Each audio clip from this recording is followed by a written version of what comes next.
Hello guys, my name is Peter and welcome back to SWTOR Central. There has been a lot of news dropped by Eric Musco, the community manager. What can we expect from the next game update 5.9.2, I believe. And this is where the PvP players finally receiving their update. It's been like, what, 1 or 2 years since they received an update. So let's get right through what they can expect in this update. Now, first of all, let's talk about the Warzone changes that they are going to implement in this update. Now, Eric said the matchmaking is going to be quite different because, let's face it, the matchmaking sometimes and the role balancing, it was a little bit unfair sometimes, let's face it. There was a time when you had 4 healers and the other team had 0 healers. Or if you just queuing up as a team, you can have 3 healers and either had another one and the other team had 1. And let's face it, that is not fair, to be perfectly honest. And they are going to try to balance it. So the matchmaking will never place more than 2 tanks or healers on the same team in Warzone, or 1 tank or 1 healer for Arena. So that is really good because, yeah, they are always trying to do this and we are always trying to do this in terms of ranks. So that's why on the ranked team, that's where like the proper team is 2 DPS, 1 tank, 1 healer. And inside of the unranked war zones, that was not really the case, to be perfectly honest.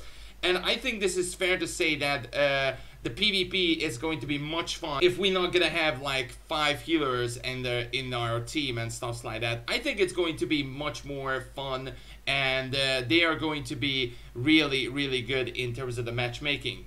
Now, in the situations where there are odd number of tanks / heroes, matchmaking will do its best to place the combined numbers of tanks and healers evenly. So, there is an example. If there is 3 tanks and 1 healer, the matchmaking will attempt to make their teams 2 healers versus 1 tank and 1 healer. Pretty much that's how you can imagine it in your mind, and that's how the matchmaking will work. And also they're going to change the skill balancing as well. So for example, if you have a pre-made group and you are going to queue for ranked or unranked war zones, now their matchmaking skill is based on the highest rated number instead of the team's average rating. So let's just say you have 236 gear, but in your group there is a 242 one. So that is going to be taking place if you're going ranked, for example, you're going to be facing a 242 rated gear team instead of a 236 one.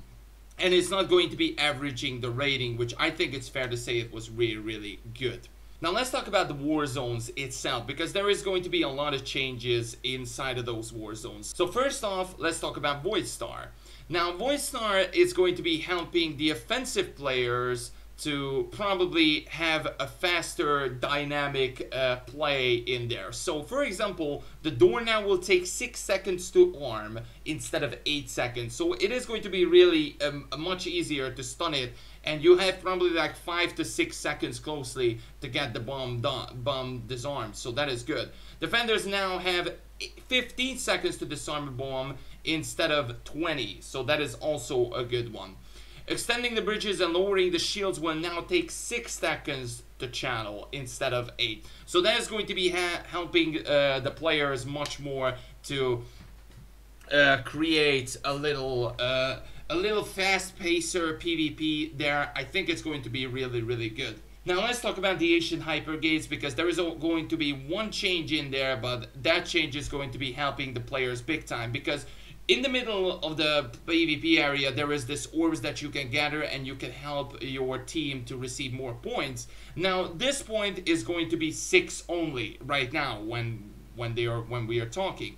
But now, they're going to change it. So, the round 1 is going to be 12 points, round 2 is going to be 15 points, 3rd round is going to be 18 points, 4th round is 21 points, 5th round is 24 points, and the 6th round is 27 points.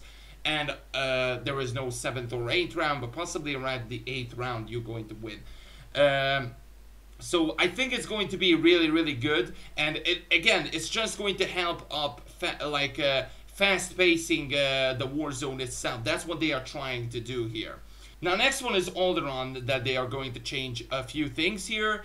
And for example, one of them is the turrets. Now, if you're gathering one of the turrets, they will put 10 damage every time, every tick, I think.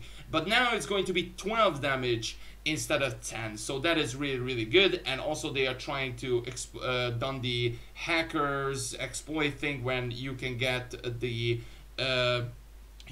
terminal if you are inside of the terminal. That is an exploit that is happening, I think, right now. So please do not do it, guys. Now, the next one is going to be Yavin. Now, Yavin had a mixed reaction, but I think with this change is going to be really exciting. Because now the team starts with 500 points down from 600, so that is going to be like shortening the time as well. But also, when players die, they reduce their team score by 2. So every time a player die, you can reduce your points down from 2. And if you're dying a lot of time, like, let's face it, it's going to reduce your team big time, and maybe that will have like a really, really close matchup, and whoever dies is just going to be, it's just going to be really, really a little bit less fast-paced, but I think it's just an exciting change. Maybe they should put up to 5. I think that will be much more fun. Now, next one is the hot ball and / quench ball that they're going to change up quite a few things. Now, carrying a hot ball, as you guys probably know, while you're carrying a hot ball, you have a slow movement speed, and that movement speed is 67%. Now it is going to be 80% after this upgrade, and now applies a hinder to the character. And this hinder prevents to use the high mobility actions such as force charge, force speed, scamper. Due to the hinder changes, above players holding the hot ball will now move to 80%, which is going to be really, really exciting news. I think this is fair to say, because of this, I think it's just hot ball is going to be much more fun. And also, the players can no longer catch the hot ball while they are stunned. Thank God. I'm happy for that change, to be perfectly honest. Like, when you are stunned in the middle of nowhere, and you cannot get the ball out of it, or when you are in the big circle and there is this AoE big fighting happening, if you just stun everybody, you can carry the ball and move on. You can intercept it big time. I think it's fair to say this is going to be much more friendly as well. And they're also going to change the times in terms of the hot ball. So, for example, the first time change is going to be the match will now last maximum of 10 minutes instead of 13 minutes, which I think fair to say it was needed. The win before time expires, the winning team need to score 10 goals instead of 6. I think it's fair to say what they are trying to put is like not going to have like 6-0 and 6-3 and all the time is just back and forth scoring. But I think they are just trying to put an interesting match there, and for example win 7-3 out of that. So I think it's fair to say it's a good change. And also the hut will be bored of a single ball carrier and kill them after 45 seconds. So if, for example, we got a tank that they're like really trying to carrying through and trying to score, and they have a healer behind it, after 45 seconds the hut will just snap it and will kill the guy instead of 2 minutes. I think it's fair to say that change was desperately needed. So in terms of all of the war zones, I think it's fair to say there is going to be quite a massive change. It is going to happen. But not just that, all of the war zones and also starfighter queues are now going to be cross-faction. So they are trying to do balancing in terms of the starfighter as well. The same rules will apply just like in the war zones. And the unranked Warzone queue will now always prioritize war zones over arenas.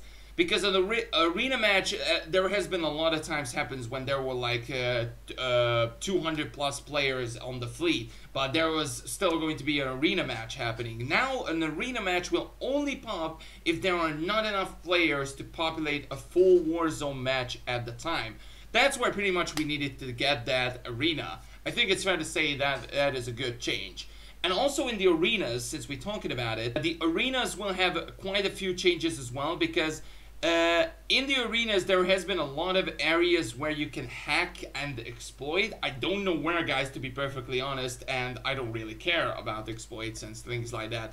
But they are planned to audacity implement ways to penalize those players. And additionally, the acid will change as well. Currently, the acid cause characters to take 10% of the max health in the damage every second. But now this is going to be changed. So now characters will take 1% of their max health in damage in every second and reduce all the healing done by 2%. So literally, if there is 2 people fighting, whoever just kills someone first, that is going to be the winner. I think it's fair to say it is a good change, because I hated that moment when the sudden death has happened and just someone just stealthing around and waiting for the miracle. I think it's fair to say that was not really a fair fight. And let's talk about a little bit of future ahead. Now, the Rishi Stronghold has been talked about as well. Not on my end, however. The Passionately Casual podcast made an interview with Eric Musco and Charles Boyd about certain topics, and Warzones and the PvP was one of them. But they also talked about the Rishi Stronghold, where Eric, for example, said this is going to be the biggest stronghold that you ever see in the game. And also you will have more hooks than any other strongholds before. Obviously, I'm excited for, to see this Rishi Stronghold and how it will implement into PvP, but we need to see some footage or any pictures about it sooner or later. But also not just that, but they are talked about the future as well, and the companions. Now, we know 3 companions are going to be returning. That is going to be Lord Sorge, or Scourge, hopefully I pronounced that right, Kira, and Darkside Jason will return soon. But also in the works, it is going to be Khem Val, but there is a slight glimpse of that. Now, in case if you're not familiar, and this is a big spoiler if you guys not done the Inquisitor storyline, this is where I think you need to pass sometime or just mute the video. But hopefully everybody has done the Inquisitor storyline now on. Now, in the Inquisitor storyline, if you are in a certain area where you can trap between, you can choose between Khem Val or Zash, and you can trap one into this Ricotta prison, you can choose one another. There is a decision there. Now, in the Anathema Conspiracy Flashpoint, there is this change going to happen. That change is going to be revealing. So, if you decided to pick Zash instead of Khem Val, you will seeing Khem Val returning, and obviously he is going to die at the Anathema Conspiracy Flashpoint.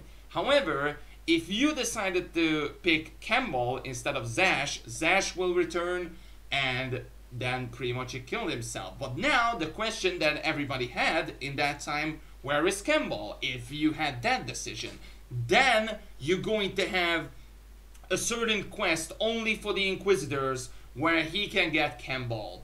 But that is a decision, like that is a decision-based companion. So it's not going to be like a certain companion returning that time. It is going to be a decision companion. If you've not done that decision on the previous time, that means you cannot get Khem Val anywhere else. So that's it in terms of the news. If I will have any news, I will let you guys know in the comment section down below. And also, as I said on my previous video, the giveaway stream will happening tonight. It is going to be starting at 8 PM BST. Hopefully I get to know you guys and you will get to know me, and obviously win a ton of good stuff. So I will see you guys now. Until then, peace out.